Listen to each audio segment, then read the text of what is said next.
Hello friends, welcome to my YouTube channel. આજે સરગવા વીકનો છેલ્લો દિવસ છે, તો આજે આપણે બનાવીશું સરગવાની રોટલી અને ચોળાફળી. તો ચલો બનાવી દઈએ.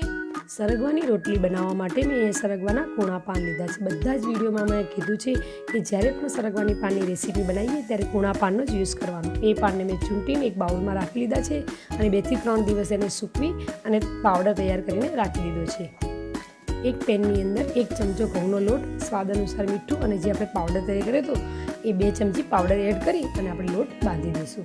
રેગ્યુલર જે આપણે રોટલીનો લોટ બાંધીએ છીએ એ રીતનો જ બાંધવાનો છે. મેં આમાં તેલનું મોયણ કર્યું નથી. જો તમારે કરવું હોય તો તમે કરી શકો છો.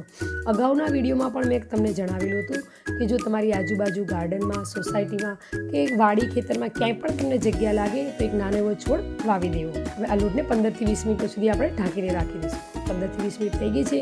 હવે આપણે ઘીથી અને અથવા તેલથી કીટી દઈએ. આ વીકમાં આપણે સરગવામાંથી ઘણી બધી રેસીપી શીખ્યા. ભજીયા, થેપલા, ભેળ, સિંગનું શાક, દેવડી, બેસન અને અત્યારે આપણે રોટલી અને ચોળાફળી બનાવતા શીખીશું. આ રીતે આપણે લોટને કેટવી, લુવા પાડી અને રોટલી બનાવી દઈશું.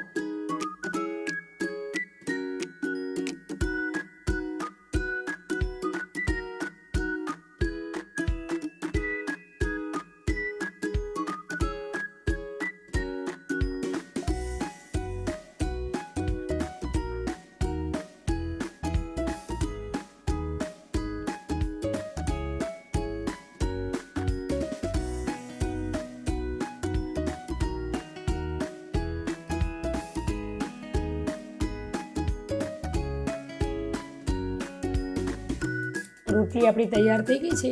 એને ઘીથી ચોપડી દઈએ. આ રીતે બીજી રોટલી પણ આપણે તૈયાર કરી દઈશું. હવે આપણે સરગવાના ચોળાફળી બનાવવા માટેની રોટલી તૈયાર કરીશું. ચોળાફળી બનાવવા માટે મેં મોટી રોટલી તૈયાર કરી છે. એને આપણે ફૂલાવીશું નહીં, પણ બંને બાજુ શેકી દઈશું. આ રીતે બંને બાજુ શેકાઈ જાય એવી રોટલી તૈયાર કરી દેવાની છે. એક રોટલી તૈયાર થઈ ગઈ છે, બીજી પણ આપણે તૈયાર કરી દઈએ. હવે એક પેનની અંદર તેલ ગરમ કરવા માટે મૂકી દઈએ.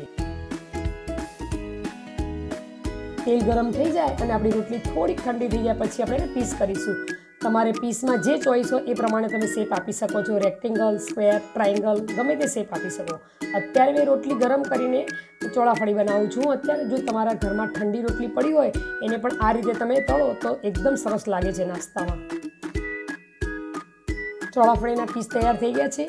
મસાલો તૈયાર કરી દઈએ. 1 ચમચી સંચર અને 1 ચમચી લાલ મરચું બંને મિક્સ કરી અને તૈયાર કરી દઈએ.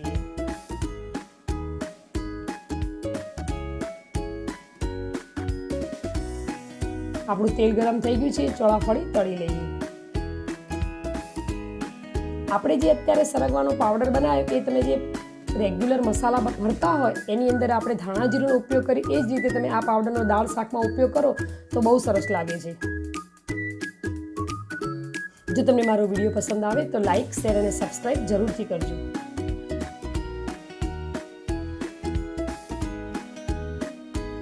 આપણી ચોળાફળી તળાઈ ગઈ છે. એક પ્લેટમાં કાઢી લઈએ.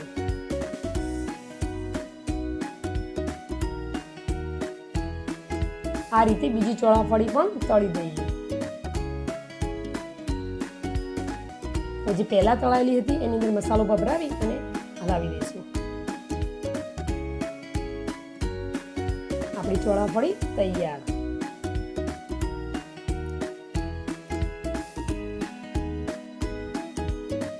તો સરગવાના પાનમાંથી ચોળાફળી અને રોટલી આપણી તૈયાર થઈ ગઈ છે.